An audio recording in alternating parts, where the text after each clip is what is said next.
Assalamualaikum warahmatullahi wabarakatuh. Berjumpa lagi dengan Yoga Arya Jatmiko. Pada video kali ini kita akan belajar mengenai estimasi kematian dengan metode Vinay.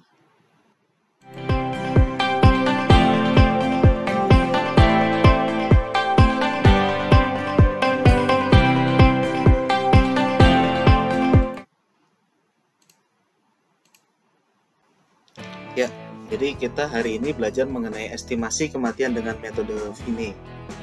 Nah, pada video sebelumnya kita sudah belajar mengenai metode estimasi kematian dengan metode Bras dan juga estimasi kematian dengan metode Sullivan.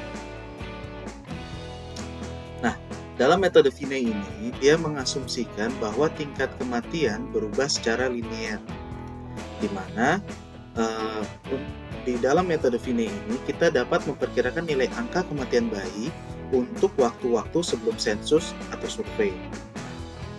Di dalam metode Vinay ini juga dia khusus untuk menghitung nilai angka kematian bayi saja. Jadi dia tidak digunakan untuk menghitung nilai angka kematian anak ataupun balita dan sebagainya. Dia khusus hanya untuk menghitung nilai angka kematian bayi. Nah, dalam metode Vinay ini juga dia menyediakan tabel-tabel yang terdiri dari 3 display, di mana display 1 ini untuk memperkirakan umur rata-rata waktu melahirkan, di sini lambangnya M bar. Kemudian di display 2 ini untuk memperkirakan nilai angka kematian bayi dan THS, yaitu tahun-tahun sebelum sensus atau survei. Dan di display 3 untuk memperkirakan THS di mana kematian bayi tersebut terjadi. Nah, berikut adalah display 1 dari metode Vinay. Jadi kalau kita lihat di kolom kiri, ini adalah nilai dari rata-rata paritas untuk wanita umur X-5 sampai X dibagi rata-rata paritas untuk wanita umur X sampai X plus 5. Nah, ini kan kalau kita lihat dari namanya berarti ini sebenarnya kayak contohnya misalnya P1 per P2, P2 per P3 dan sebagainya. Nah, nilai ini kemudian dikalikan dengan 1000, terus kita dapat nilai rentang-rentangnya. Jadi di kolom kiri ini nilai rentangnya. Jadi kalau misalnya nilai P1 per P2 itu ada di rentang 63 sampai 110, maka nilai displacement-nya atau penambahannya itu adalah sebesar plus 10. Dan seterusnya, misalnya nilainya ada di antara rentang 594 sampai 630 setelah dikali 1000. Berarti dia penambahannya adalah tambah 0, jadi nggak berkurang. Sedangkan kalau misalnya dia ternyata setelah dikali rata-rata paritasnya ada di antara 698 sampai 728, maka dia minus 3. Oke, itu fungsi untuk display 1. Jadi kita mencari nanti nilai M besarnya ya, besar. Nah, kemudian di nilai display 2 ini sama dengan metode Sullivan. Jadi sudah ada modelnya. Modelnya ada 2. Yang pertama untuk menghitung nilai infant mortality rate atau angka kematian bayi, dan yang kedua menghitung tahun-tahun sebelum sensus atau THS. Di sini kita mencari nilai M besar ini dari tabel yang display 1 tadi sebelumnya. Nilai Q ini sama seperti biasanya. Nilai Q besar adalah proporsi anak meninggal pada perempuan untuk kelompok umur yang bersangkutan. Oke, ini sama fungsinya. Jadi cara penggunaannya sama dengan metode Sullivan yang sudah kita pelajari pada video sebelumnya. Nah, di display 3 adalah mengkonversi nilai tahun sebelum sensus atau survei itu menjadi kira-kira di tanggal kalendernya berapa gitu ya. Kita dapatkan nilai konversinya dari display 3 ini. Misalnya dia nanti misalnya berlahiran 0,5. Berarti kejadiannya ada di rentang waktu antara 14 Juni sampai 20 Juli, ya, tergantung tahunnya. Dari tahunnya kita dapatkan dari display 2. Oke, kemudian bagaimana tahapan penghitungannya? Jadi dengan metode Vinay, tahapan penghitungannya yang pertama adalah sediakan dulu data jumlah penduduk wanita WI, WI besar I, ALH, dan AMH menurut kelompok umur 5 tahunan. Kemudian kita hitung rata-rata ALH-nya atau paritasnya, PI.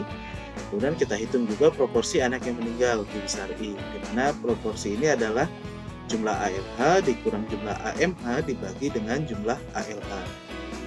Kemudian hitung nilai paritas antara P1 per P2, P2 per P3, dan P3 per P4. Nah, dari nilai masing-masing ini kita mendapatkan nilai M besar. Nah, M bar ya. Kita dapatkan nilai M bar untuk masing-masing rasio paritas dari display 1. Nah, ketiga nilai M bar ini kemudian kita rata-rata dan kita dapatkan nilai M besar ya, nilai M besarnya. Kemudian dengan mendapatkan nilai M besar, kemudian kita hitung nilai AKB dan THS-nya atau sebelum saja survei dari display 2. Nah, dengan cara seperti di metode Sullivan ya, tinggal masukin aja ke rumusnya. Nah, kemudian yang terakhir setelah itu kita hitung waktu untuk AKB untuk setiap kelompok umur dengan menggunakan display 3. Oke. Sekarang kita masuk ke contohnya, terapannya. Jadi ini sebagai contoh kita punya 3 data ya, data WI jumlah wanita, jumlah ALH dan AMH untuk wilayah Sulawesi Utara hasil SUPAS 2005. Oke, ini datanya. Nah, kemudian dari data ini kita hitung nilai ALH rata-rata. Nah, di mana ALH rata-rata adalah jumlah ALH dibagi dengan jumlah wanita. Jadi kalau di sini kita dapatkan 3.793 dibagi dengan 84.561. Nah, ini dapatnya 0,0449. Kemudian misalnya yang ini ya, 151.946 dibagi 92.631. Nah, ini dia dapatnya 1,6403. Ini kita dapatkan rata-rata ALH-nya. Kemudian kita hitung juga untuk nilai Q besar I, yaitu proporsi anak meninggal. Ini dapatnya dari ALH dikurang AMH dibagi ALH. Nah, ini kita dapatkan dari rumus seperti itu, kita dapatkan nilainya seperti ini. Oke, nah ini ada tanda X, jadi ini umur yang jadi dasar ya. Jadi kan kita lihat di display 1 itu kita nilainya plus minus ya, bisa ditambah, bisa netral gitu ya, ditambahnya cuma 0 atau dia minus. Nah ini kita lihat, jadi yang kita pakai hanya 3 kelompok X ini. Oke, jadi X yang 20 itu nanti untuk P1 per P2, X yang 25 untuk P2 per P3, dan X yang 30 nanti untuk P3 per P4. Dimana P1 per P2 ini kita dapat dari rata-rata paritas ini. Kita hitung misalnya ini ya, P1 per P2 0,0449 dibagi 0,5303. Kita dapatkan 0,08467. Kemudian untuk P2 per P3 ini berarti yang 0,5303 dibagi 1,1792. Ini kita dapatkan 0,4497. Dan untuk P3 per P4 1,1792 dibagi 1,6403, kita dapat 0,7189. Oke, ini kita dapatkan 3 nilai tersebut. Nah, setelah kita dapatkan 3 nilai tersebut ya, ini nanti kita mau cari ini ceritanya. Kita hitung tadi sesuai di display 1, kita kalikan nilai paritas rasio proporsinya ini dengan 1000. Kita kali ya, misalnya yang 0,0846 ini kita kali 1000 dapatnya 85. 0,4497 kali 1000 dapatnya 450. Kemudian 0,7189 kita kali 1000 dapatnya 719. Nah, kemudian tadi kan kita sudah pakai acuan X-nya ya. X-nya tadi yang untuk P1 per P2 20, yang P2 per P3 25, dan P3 per P4 30. Kemudian plus minusnya kita lihat di display 1. Nah, kita lihat di display 1, 85 itu ada di rentang antara 63 dan 110, berarti dia plus 10 gitu ya. Kemudian untuk nilai P2 per P3 kali 1000 tadi 450, dia ada di rentang 410 sampai 461, berarti dia dapatnya plus 4. Dan untuk 719 ada di rentang 698 sampai 728, ini minus 3. Oke, setelah kita dapatkan nilai penambahan dan pengurangannya ini, kemudian kita kembali lagi ke tabel yang tadi. Jadi berarti 20 ditambah 10, kemudian 25 ditambah 4, dan 30 minus 3, berarti 20 tambah 10 kita dapatkan 30 ya di sini. Kemudian nanti 25 tambah 4 berarti ini 29, dan 30 minus 3 ini 27. Jadi kita dapat 30, 29, dan 27. Kemudian ini kita rata-rata 3 angka ini, jadi dijumlah aja ya, 30 tambah 29 tambah 27 dibagi 3, dapatnya rata-ratanya 28,7. Oke, ini berarti kita mendapatkan nilai M besarnya sebesar 28,7. Nah, setelah kita dapat nilai M besar tadi ya, dan kita sudah punya nilai Q besar I di tabel sebelumnya. Nah, kita masukkan ke formulanya. Formulanya apa? Formulanya tadi kan sudah ada ya. Formulanya adalah Qx sama dengan A plus BM dikali Q besar I plus C. Dimana A ini sudah ada dalam tabel ya, tabel di display 2. Kemudian B-nya yang di tengah ini yang nempel sebagai koefisiennya M besar.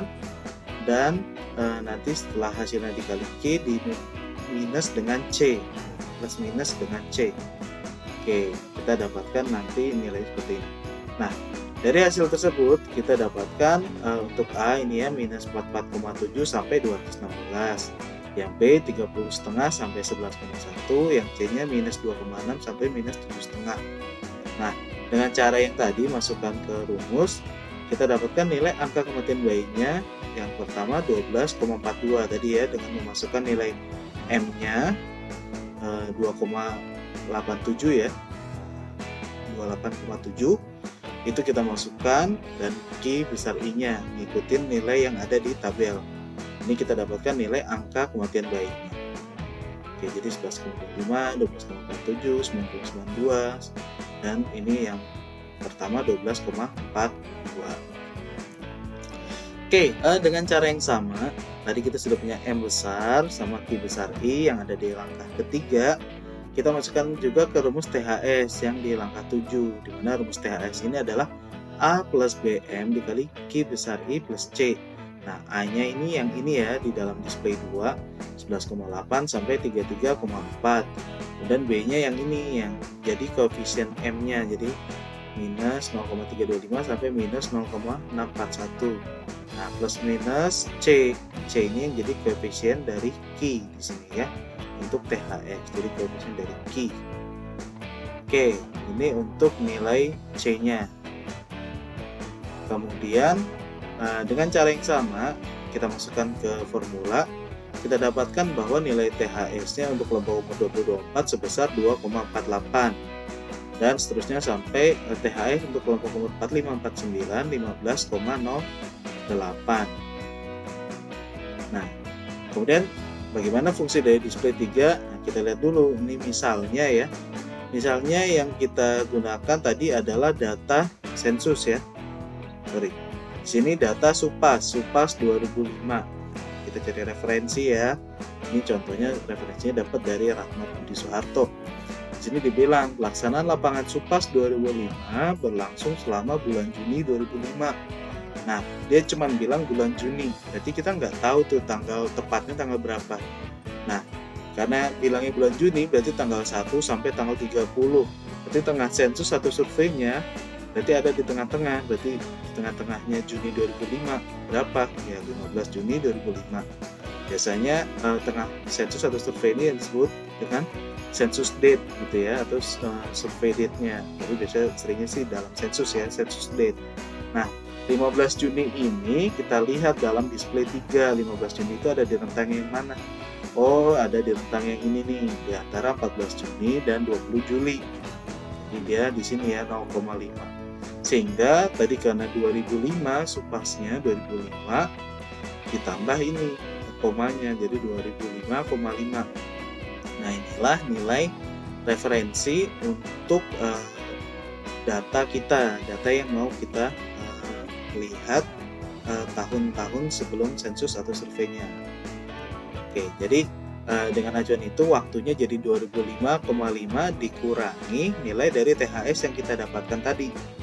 Jadi 2005,5 dikurangi 2,48 dapatnya 2003,0. Kemudian 2005,5 dikurang 4,35 jadinya 2001,2.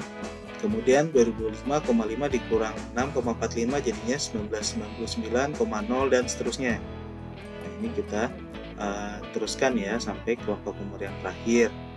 Nah, koma kemudian tanggalnya ini kita lihat dari mana? Tanggalnya kita lihat dari display 3 tadi. Nah, di display 3, 0 itu ada di rentang 1 Januari sampai 18 Januari. Jadi, kejadian untuk yang angka kematian bayi umur 2024 itu terjadi di rentang 1 Januari sampai 18 Januari tahun 2003 gitu ya. Kemudian untuk kelompok umur 35-39 misalnya, berarti dia hasilnya 0,5 itu ada di 14 Juni sampai 20 Juli. Jadi kejadian tahun sebelum sensus surveinya ada di untuk kelompok umur 35-39 ada di 14 Juni sampai 20 Juli tahun 1996 gitu ya, dan seterusnya. Nah, terus bagaimana menginterpretasinya? Kita sudah pernah belajar cara menginterpretasi di metode BRAS di video sebelumnya dan juga pada metode Sullivan. Itu juga silahkan dilihat, kemudian coba dibandingkan bagaimana cara interpretasinya. Silahkan buat interpretasinya dan nanti tulis di kolom komentar. Oke, ini data latihan untuk penghitungan AKB dan AKA menggunakan metode Vinay. Tadi sudah jelas ya, dibilang hanya untuk AKB sebenarnya. Jadi coba menggunakan data ini, menggunakan data Bali, hasil SUPAS 2005 itu data ALH NH Bali. Silahkan coba dikerjakan sebagai latihan bagaimana caranya untuk mendapatkan metode dengan metode Vinay. Oke, ini referensi yang bisa dipelajari dalam mempelajari metode Vinay. Dan sekian untuk video kali ini. Tetap semangat, tetap sehat, dan jangan lupa bahagia.